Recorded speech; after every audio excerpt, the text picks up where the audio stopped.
Bueno, buenas noches a todos. Saludamos también a los que están siguiendo la transmisión por internet. Y vamos a continuar nuestro viaje, nuestro estudio del libro de Primera Samuel. Vamos a estudiar un poquito el capítulo 19 en esta noche, si Dios permite, y a seguir viendo lo que pasa en la historia de David, de Saúl y del pueblo de Israel, ¿no? ¿Se acuerdan que ya hemos mencionado cómo este libro nos introduce en la etapa de los reyes, ¿no? Después de un tiempo donde Israel estuvo gobernado por Dios mediante caudillos o jueces, al pueblo se le antojó tener un rey como tenían las demás naciones, y a pesar de las advertencias que Dios hizo por medio del profeta Samuel, ellos querían alguien que fuera delante de ellos a la guerra, alguien que pudieran visualizar como un líder, y eligieron, ¿no?, a Saúl, o Dios les puso a Saúl, que era alguien conforme a su corazón, a lo que ellos pedían. Pero Saúl fracasó, ¿no?, desobedeció, y el Señor había elegido a otra persona que era un hombre conforme a su corazón, que era David. Y ya estuvimos viendo cómo se conocieron Saúl y David, y también lo que pasó cuando David mató a Goliat y empezó a crecer su popularidad entre el pueblo, ¿no? Y cómo reaccionó, sobre todo Saúl, con esa envidia que empezó a comerlo por adentro y a generarle unas ganas de asesinar, de matar a David, ¿no? Y estuvimos viendo en el final del capítulo 18, las distintas formas que Saúl intentó deshacerse de David, primero matándolo él mismo, después mandándolo a la guerra, ¿no?, después intentando que lo mataran los filisteos, ¿no?, con todo el tema del casamiento con una de sus hijas, etc. Pero hoy vamos a ver cómo sigue esa historia con esa persecución, ¿no? A partir de ese momento, ¿no?, dice la Escritura, lo leímos el miércoles pasado, que fue Saúl todos los días enemigo de David. Y siempre estuvo, ¿no?, más allá de los altibajos de su personalidad, siempre estuvo Saúl intentando eliminar a David. Y el capítulo 19 sigue contándonos algunos de esos hechos, y vamos a ver sobre todo la forma en cómo Dios estuvo protegiendo la vida de David, ¿eh? A través de diferentes personas, ¿eh?, y de diferentes circunstancias, Dios cuidó la vida de su siervo. Y yo había pensado, vamos a leerlo por partes el capítulo, para ir reteniendo mejor la lectura, pero vamos a ver tres cosas, o tres formas en que Dios estuvo liberando la vida de David de los intentos de Saúl por matarlo. Primero fue protegido por Jonatán, por el hijo de David, el hijo de Saúl, y amigo íntimo de David. Después fue protegido por Mical, que era hija también de Saúl, y su esposa. Y después es protegido por Dios mismo, por intervención milagrosa, podemos decir así, del Espíritu de Dios. Pero vamos a ir por partes, y la primera es del versículo 1 al versículo 7 del capítulo 19. Vamos a ver ahí que David es protegido por Jonatán, por el príncipe, hijo de David, de Saúl. Entonces leemos ahí los primeros 7 versículos. Ahora sí. Dice el capítulo 19, versículo 1. Habló Saúl a Jonatán su hijo y a todos sus siervos para que matasen a David. Pero Jonatán, hijo de Saúl, amaba a David en gran manera, y dio aviso a David diciendo: Saúl, mi padre, procura matarte.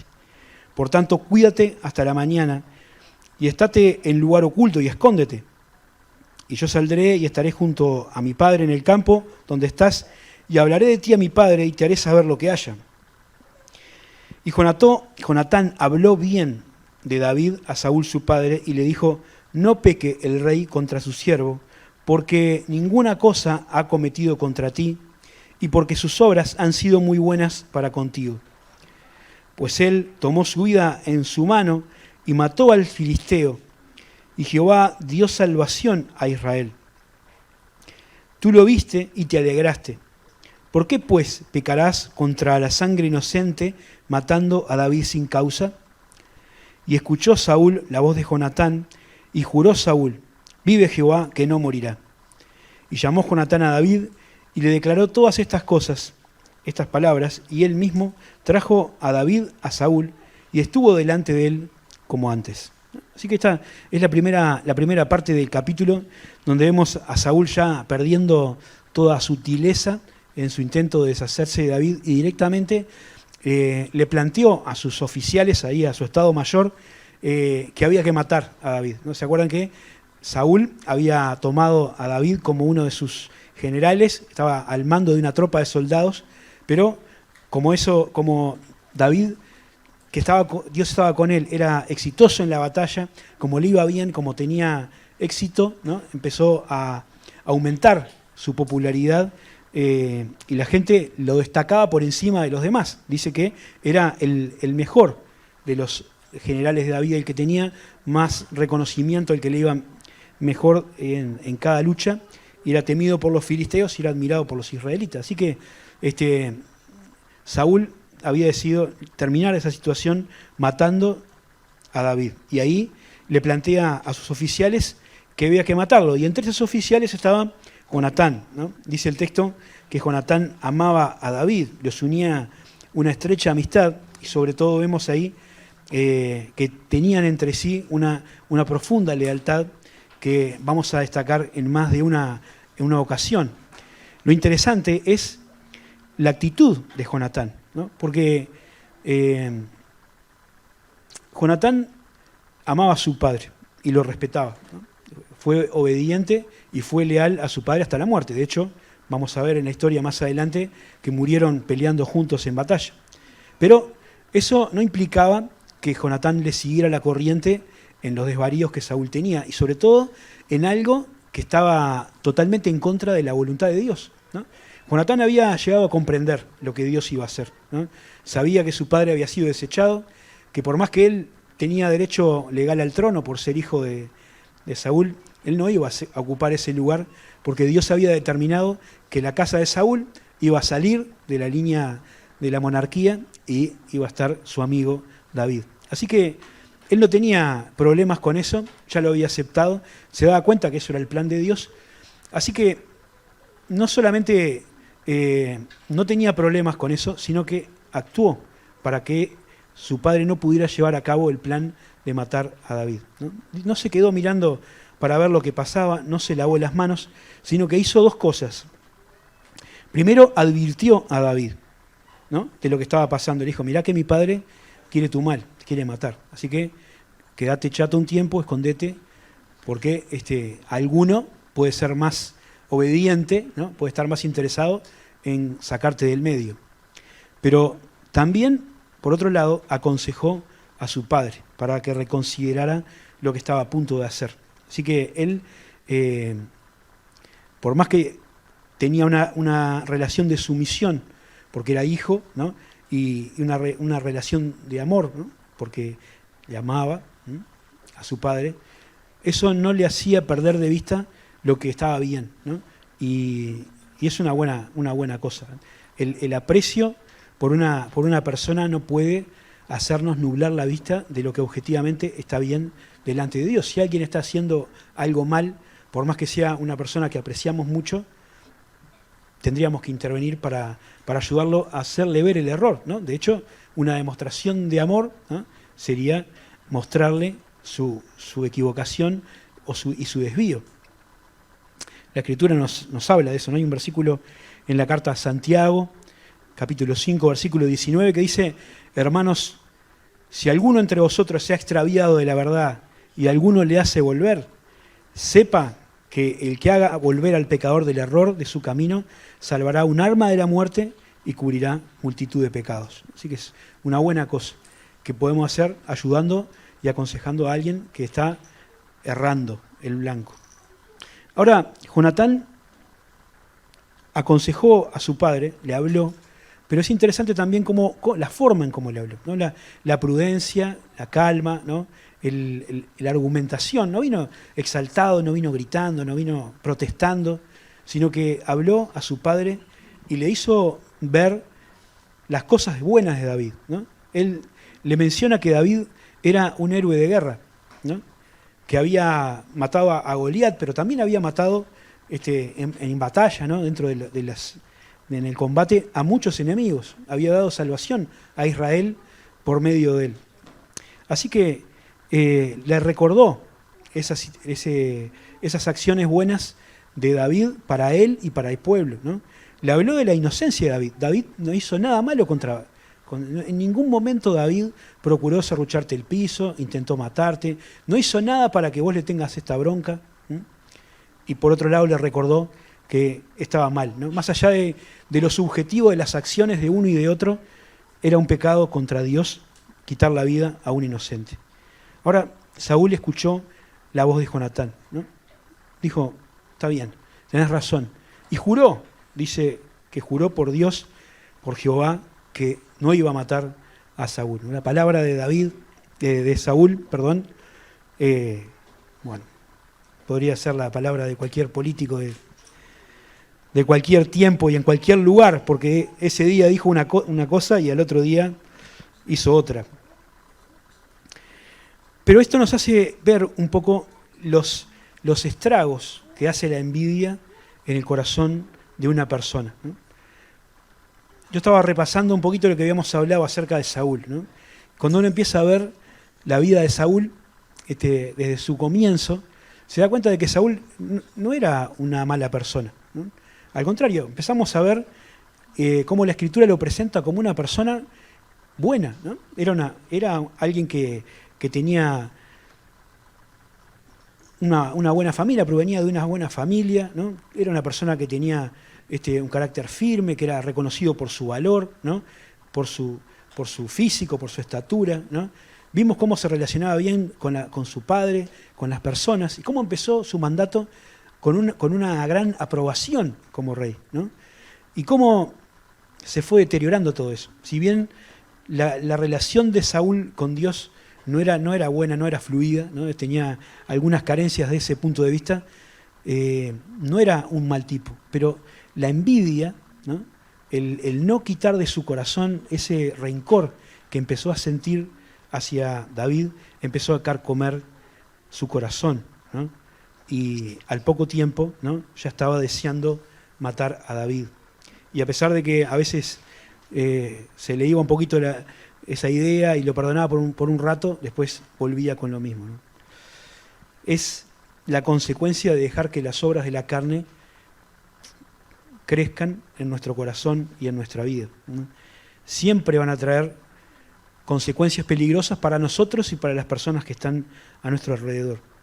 Y quizás no nos convirtamos en enemigos potenciales o en asesinos potenciales, como era Saúl con David, pero también la Biblia nos dice que no hace falta llegar a estos extremos de violencia física para ser un asesino, ¿no? Jesucristo decía en el Sermón del Monte que cualquiera que insulte o que menosprecie a su hermano ya se convirtió en alguien digno de juicio por homicidio, ¿no?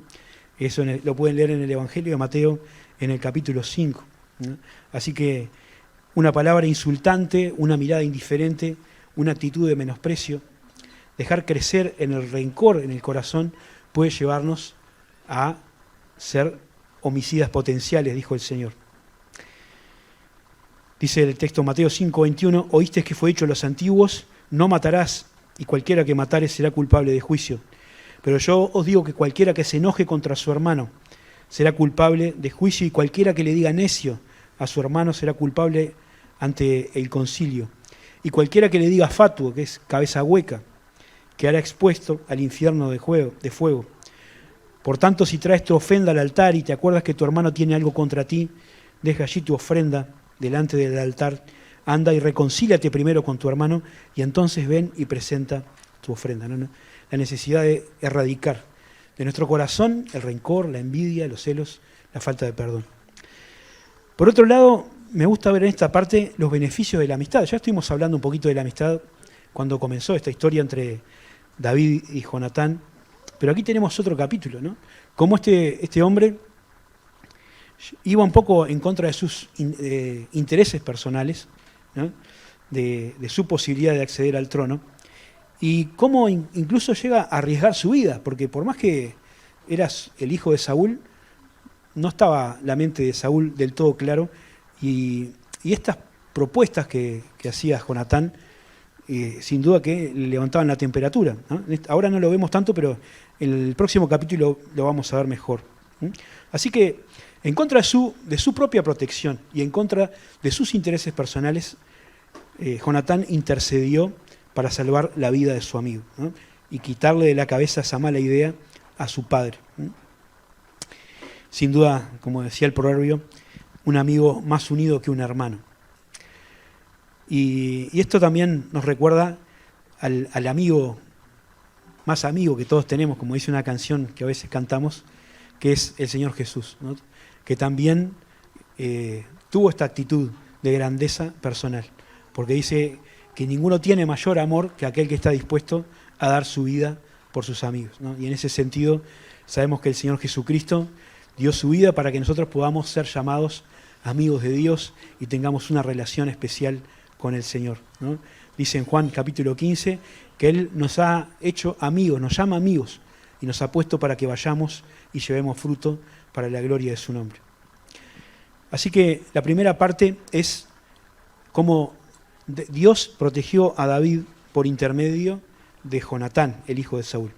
Pero la historia continúa en el versículo 8 y vamos a ver cómo David ahora es protegido por Mical, por su esposa, que también era hija del rey. Dice el versículo 8, después hubo de nuevo guerra y salió David y peleó contra los filisteos y los hirió con gran estrago y huyeron delante de él. Y el espíritu malo de parte de Jehová vino sobre Saúl y estando sentado en su casa tenía una lanza a mano y mientras David estaba tocando, Saúl procuró enclavar a David con la lanza en la pared. Pero él se apartó de delante de Saúl, el cual hirió con la lanza en la pared. Y David huyó y escapó aquella noche.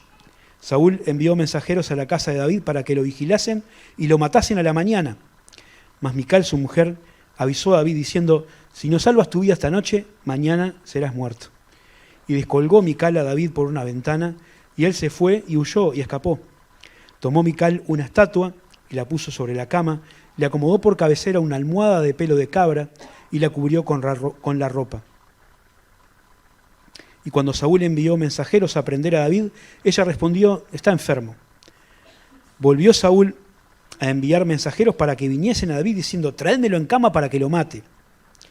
Y cuando los mensajeros entraron, he aquí la estatua estaba en la cama y una almohada de pelo de cabra en su cabecera.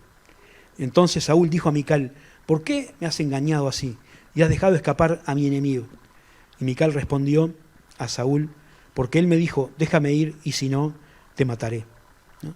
Así que la intercesión de Jonatán logró por un tiempo aplacar la ira del rey y recomponer temporalmente la relación entre los dos, ¿no? Por lo que entendemos, Saúl volvió al palacio, volvió a su función, a comandar el ejército de Israel como antes, y también como antes tuvo éxito, ¿no? Asestó una dura derrota a los filisteos y otra vez su popularidad creció. Y capaz que por esa acción otra vez se empezaron a despertar los celos de Saúl, que como antes volvió a estar atormentado por un espíritu malo y como antes David volvió a tocar para tratar de calmarlo.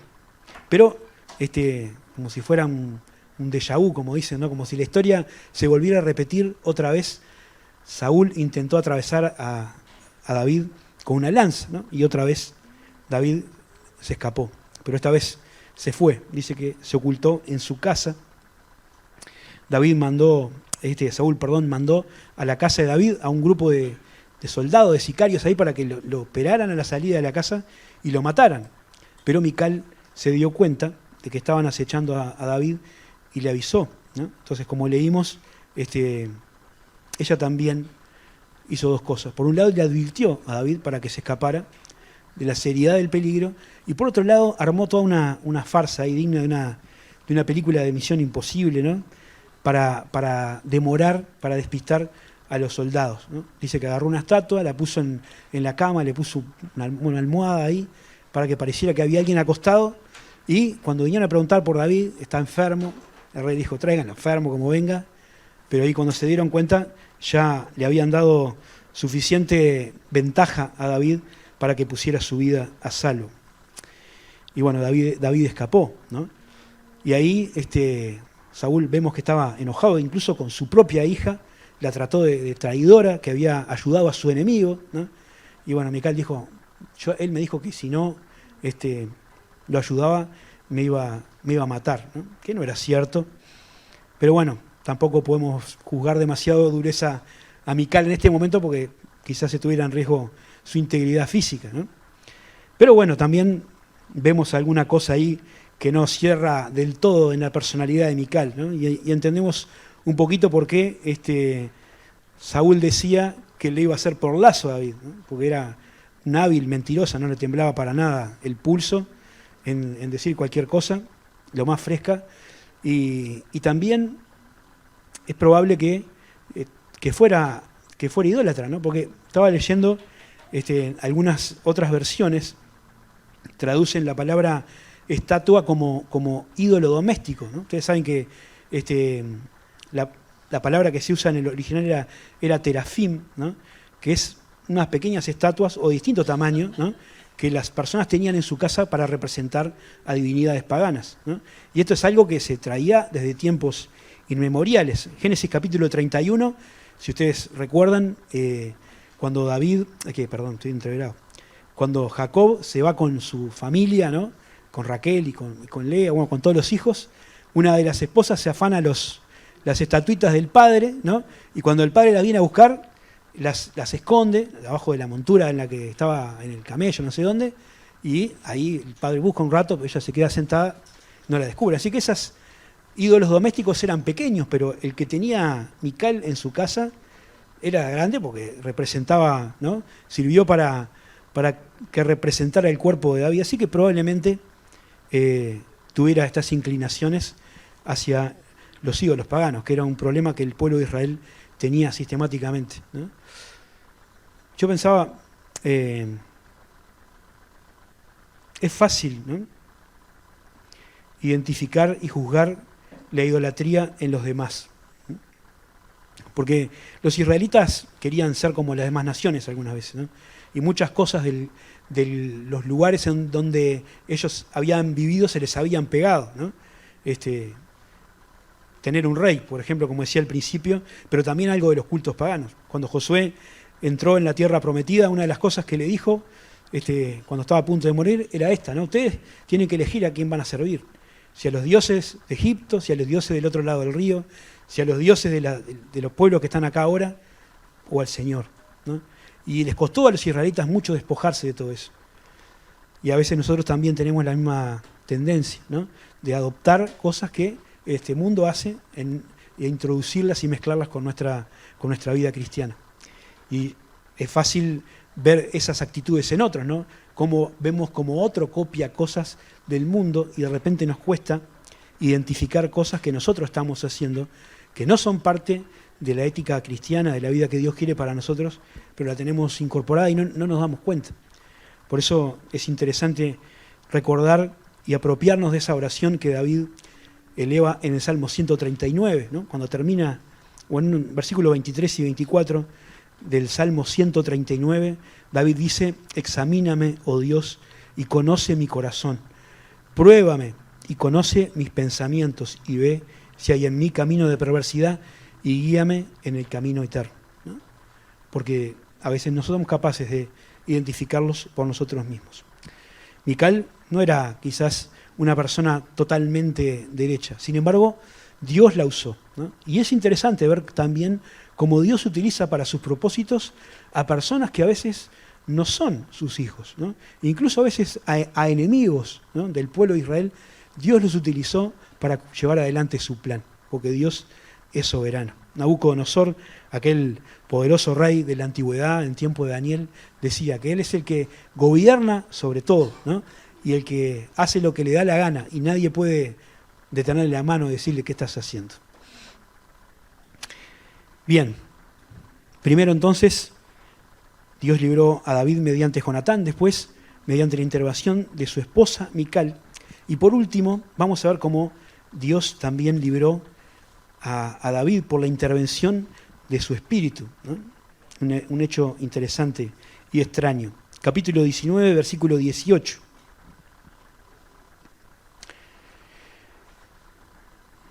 Esto sigue después lo que leíamos recién, ¿no?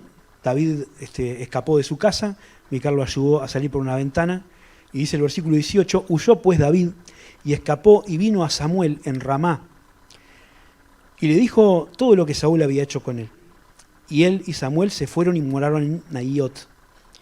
Y fue dado aviso a Saúl diciendo, he aquí David está en Naiot, en Ramá. Entonces Samuel envió mensajeros para que trajeran a David, los cuales vieron una compañía de profetas que profetizaban, y a Samuel, que estaba allí y los presidía. Y vino el Espíritu de Dios sobre los mensajeros de Saúl, y ellos también profetizaron. Cuando lo supo Saúl, envió otros mensajeros, los cuales también profetizaron. Y Saúl volvía a enviar mensajeros por tercera vez, y ellos también profetizaron. Entonces él mismo fue a Ramá, y llegando al gran pozo que está en Secú, preguntó diciendo, ¿dónde está Samuel y David? Y uno respondió, he aquí están en Naiot en Ramá. Y fue a Naiot en Ramá, y también vino sobre él el Espíritu de Dios, y siguió andando y profetizando hasta que llegó a Naiot en Ramá. Y él también se despojó de sus vestidos y profetizó igualmente delante de Samuel. Y estuvo desnudo todo aquel día y toda aquella noche. De ahí se dijo, también Saúl, entre los profetas. Es un poco raro lo que pasa acá, pero vemos cómo el Señor sigue cuidando la vida de su siervo, porque tiene un propósito para él. Así que enseguida alguien le hizo llegar a Saúl la información del lugar al que David había huido, ¿no? Algún espía o alguien nomás de comedido, le dijeron que David había ido a ver al profeta Samuel que vivía en su lugar en Ramá.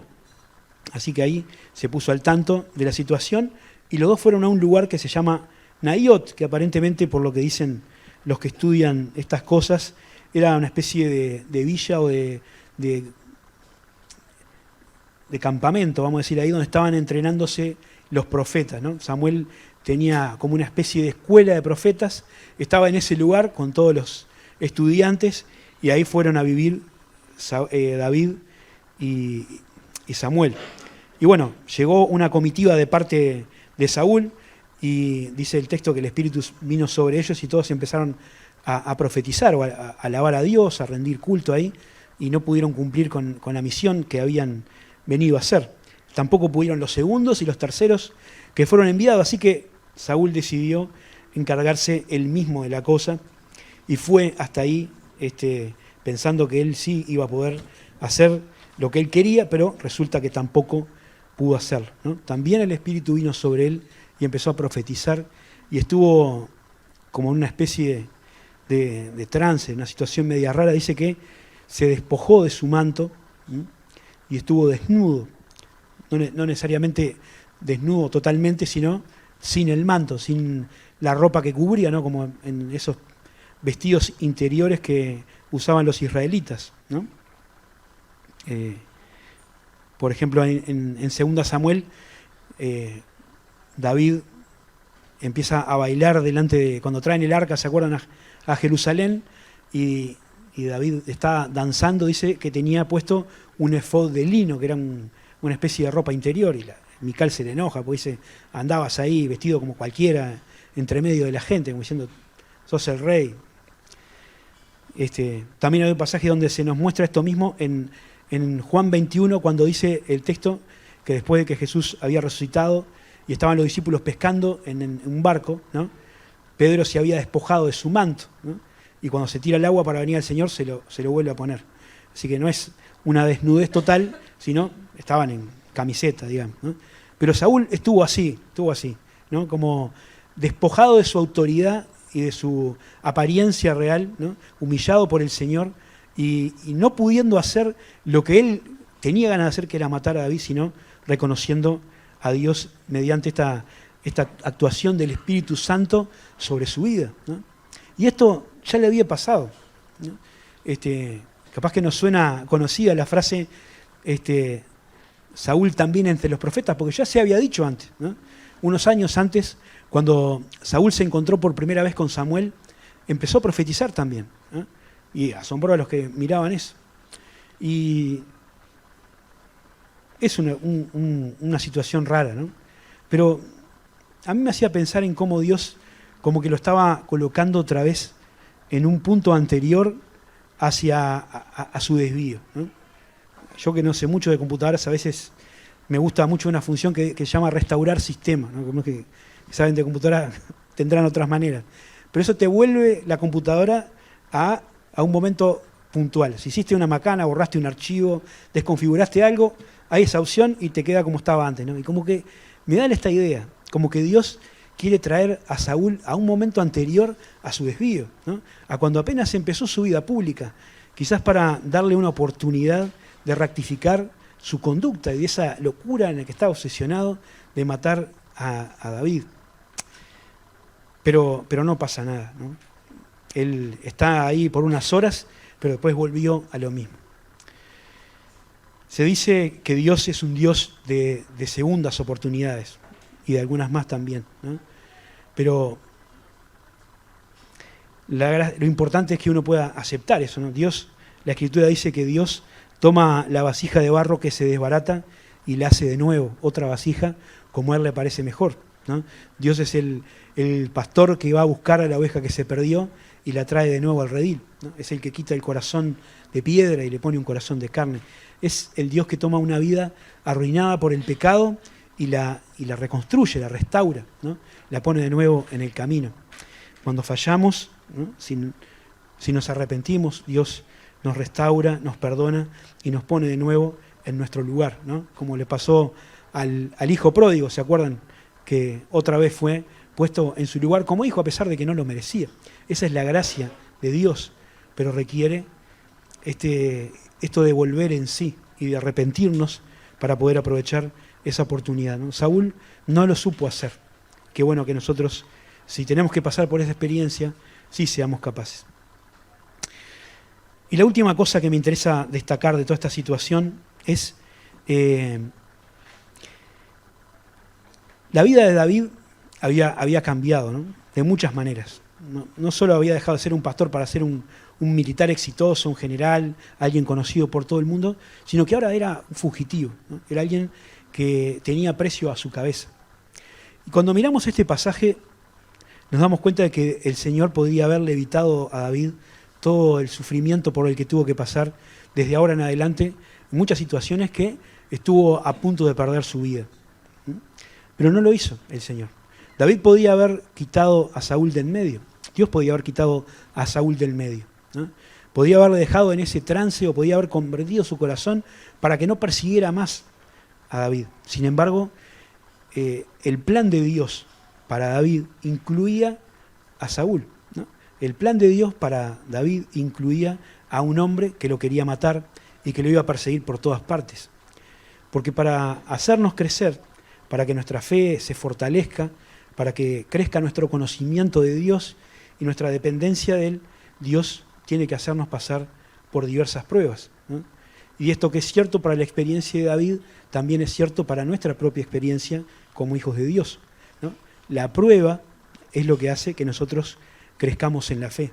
Por eso podemos encontrar tantos pasajes en la Biblia que nos hablan de la bendición de padecer pruebas, ¿no? Dice Santiago: hermanos míos, tened por sumo gozo cuando os halléis en diversas pruebas, sabiendo que la prueba de vuestra fe produce paciencia. Santiago 1:2. O Pedro, que dice que tenemos que alegrarnos cuando pasamos por diversas pruebas, porque nuestra fe, más preciosa que el oro, es purificada cuando atraviesa el fuego de la prueba.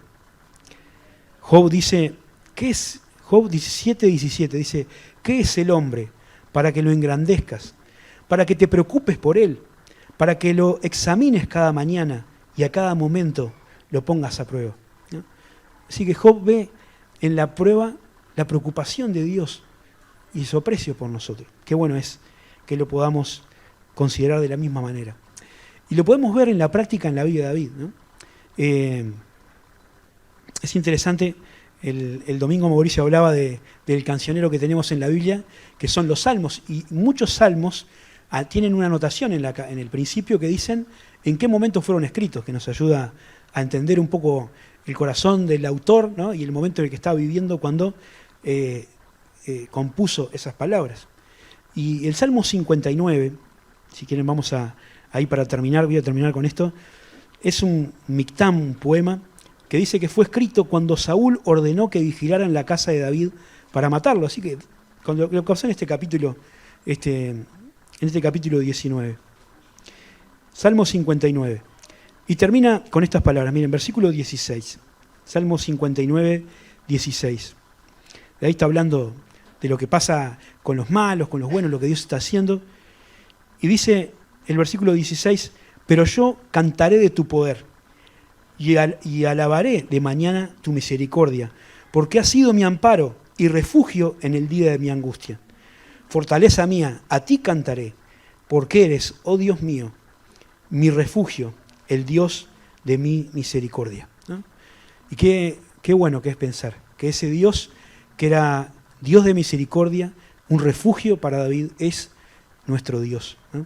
Que el Dios que calmaba la tormenta en el mar de Galilea, que preocupaba, que angustiaba a los discípulos, es nuestro Dios. ¿No? Y que el mismo Dios, ¿no?, que tiene control sobre todas las cosas, es el que nosotros amamos y servimos. Por eso podemos decir que cuando arrecie la prueba, la ansiedad, la incertidumbre, nos podemos aferrar con firmeza a esa firme y segura ancla del alma, que es el Señor Jesucristo, el autor y consumador de nuestra fe.